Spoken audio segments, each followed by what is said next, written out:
बेबायदि मोनसे स्पेकुलेशना जेब्लाबो सोलियो जिहेतु आङो दुलाराय बर' फरायसा आफादनिफ्राय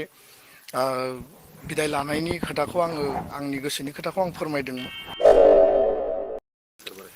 बेयाव आङो नुदों खिन्थु बे खोथाखौ लानानै बेयाव बेसेबां लजिक दङ माने बेखौ नायनांगोन दा सरसाया जानो हायो सरसाखौ गोबाङा गोबां खालामगोन बेबायदि मोनसे स्पेकुलेशना जेब्लाबो सोलियो जिहेतु आङो दुलाराय बर' फरायसा आफादनिफ्राय बिदाय लानायनि खोथाखौ आंनि गोसोनि खोथाखौ आं फोरमायदोंमोन आरो आफाद हिसाबै जोंनि मावथि दैदेनगिरि बिथांमोना हारिनि थाखाय खामानि मावबावनांगौ बे खोथाखौबो बिथांमोना खावलायदों दा बेबायदि टाइमाव जिहेतु 2025 आरो 26आव इलेक्सन दङ बिसायख'थिनि उन सिगां बेबायदि स्पेकुलेशन बेबायदि सरसा बेबायदिया सोलियो खिन्थु आङो बेखौ लानानै आं जेबो सानाखै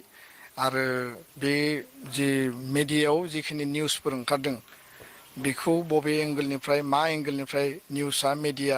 बे माने खोथाफोरखौ माने सरसायाव लाबोदों आं बेखौ लानानै मिथिया आरो उनाव आङो बिनि सायाव स्पस्तयै प्रेस मिट खालामनानै क्लियारलि बुंगोन